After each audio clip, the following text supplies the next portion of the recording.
Hello. The Society of Genealogists is the UK's oldest and largest genealogical society. We're currently relocating to a new building. Until that is complete, information about our library and online digital collections can be found on our website, sog.org.uk, and through the recorded presentations on our Roots Tech virtual booth, where you'll find out information about the Society, our remarkable genealogical library, and the resources we hold for the places where your ancestors came from. My name's Churchill, and in this live session, I'm taking the opportunity to bring everyone up to date about one of our really pioneering and innovative member-led volunteer projects, and that's to show you what we're doing to digitise and make available the family trees held in the Society of Genealogists library. The Society holds about 10,000 paper pedigrees in our archives, deposited with us over the last 100 years. There are family trees for families in the United Kingdom, that includes England, Wales and Scotland, and also Ireland, Europe, America, the former empire, and many places around the world. The interesting thing when we were starting to look at these trees in detail is not only how beautiful some of the pedigrees can be with heraldic artwork and indeed backed with silk, as you can see here, but some were physically created well before our foundation and were compiled in the 16th, 17th, 18th and 19th centuries. And they contain information in family trees on families going back a long way, many going back into medieval times, and contain genealogical information well before the 18th century, which often predates the kind of public trees you'll find online on other websites.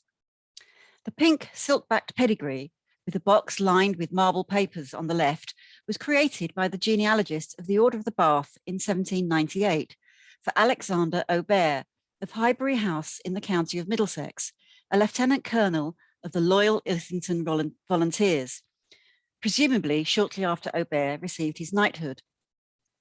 The pedigree of the family of Ade on the right of the screen is for a Sussex family spanning 11 generations, starting with William Ade, born around 1470. It was drawn up in 1839 by a 14-year-old boy from the original compiled by his father. The father, Charles, was born in 1790, so this pedigree is probably based on a great deal of first-hand knowledge. It is beautifully written and illustrated, including detailed drawings of two houses and a church relevant to the family's history. Notes on the edge of the trees describe landholdings and other details about some of the families who married in. Some of the formats and layouts are by no means what you'd normally expect from a drop-line family tree and need a bit of interpretation. For example, this large tree of Burnet of Leys with collateral branches spans some 20 generations from 1485 to 1893 and is in the form of a large oak tree blowing in the wind, bearing the weight of 763 named individuals. It depicts the descent from one Alexander de Burnand, who was alive at the time of King Robert the Bruce in 1324. A significant branch of the family assumed the name Ramsay in the latter half of the 18th century, after the succession of a son of the 6th Baronet Burnet of Leys to his grandfather's estate, but it's not an easy tree to understand or work your way around. Some are absolutely enormous when they are unrolled. They're often donations from the family and may well be a family copy of an official pedigree registered with the College of Arms, such as this 14-foot Eyre family pedigree shown here, which is made in 1813 and shows family descent back to the reign of Henry III. So we started looking at what we might do to make these wonderful pedigrees more available. This has been an SOG member volunteer project, and they have brought considerable technical expertise and genealogical interest to get it going. And there were certain distinct elements that we decided we needed to do. We want to have digital images of the pedigrees, so they have to be scanned and scanned in color, which meant we needed the kit to do that. And you can see our first sheet scanner that would safely scan and photograph the large items here on the screen.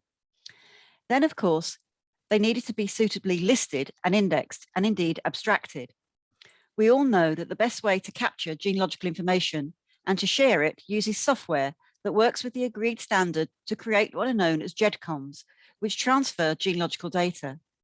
Teams of volunteers are working at home, literally going through the scanned pedigrees using genealogy software to note and abstract from the trees the basic genealogical information, such as names, dates, and places, and exports of that data can be used to create the index to the names recorded and make them searchable, and also map each name to a specific place on the original tree. The pedigrees themselves are often beautiful, interesting, informative, with notes and comments that need to be looked at. So of course you'd want to view the documents. And you want to be able to actually use any pedigrees generated by the GEDCOMs, which means you need a viewer and something that helps you navigate or explore your way through these enormous family tree files and journey to that name that has been mapped on the image of the huge document itself. And you want to be able to search for individual names in family trees. So a good way to establish what can be found at the Library of the Society of Genealogists is to use the search tab on our website, sog.org.uk. Here you can select to search our library catalogue, make a free search of our online digital collections from the library, and now search our family trees. So the Society of Genealogists has launched at RootsTech digital images of a selection of handcrafted historical family trees, which have been scanned, indexed, and then uploaded to our new Family Tree Explorer application called TreeSearch.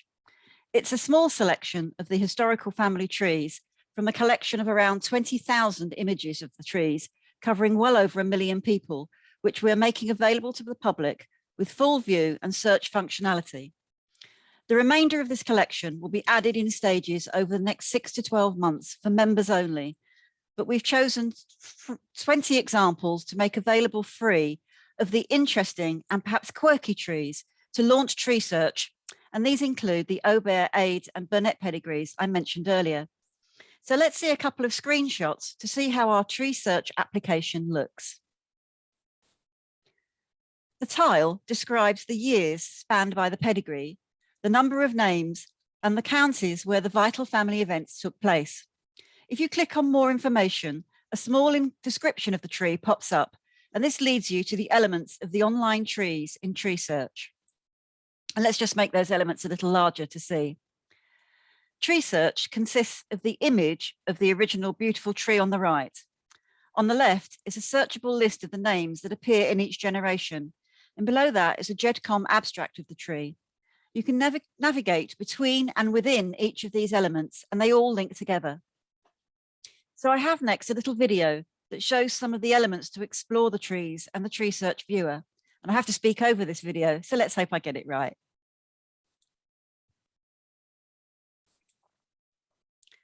You can start your journey with TreeSearch through the search collections pages of the SOG website, which now includes the Society of Genealogists family trees. Here you'll find a selection of 20 interesting trees that we've chosen to demonstrate the collection.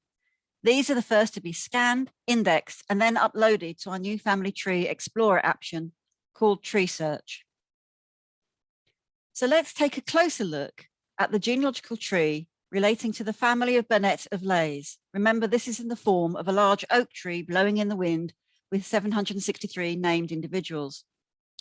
TreeSearch is made up of 3 elements: the images of the SOG pedigrees on the right, which you can expand and move about. But on the left of that pedigree is a list of all the names on the family tree, generation by generation, which is searchable. And below that is a GEDCOM tree created by our volunteers, which enables you to navigate about the original document in the tree. For example, if you zoom in on the image of the tree and click on a name, you'll see the GEDCOM tree on the left zooms onto that name too.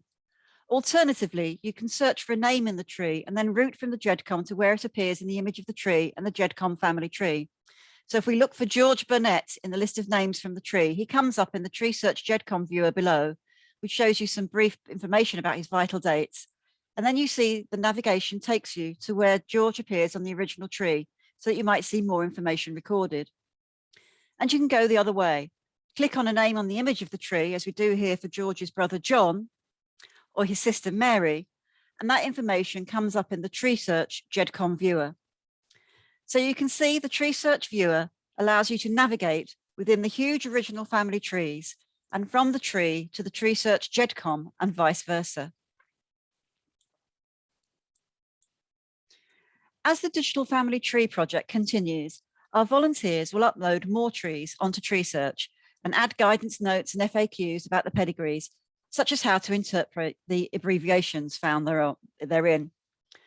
As part of our future transformation, we're looking to digitize more of our special collections, starting with a beautiful collection of memorial cards. So do look out for that on our website.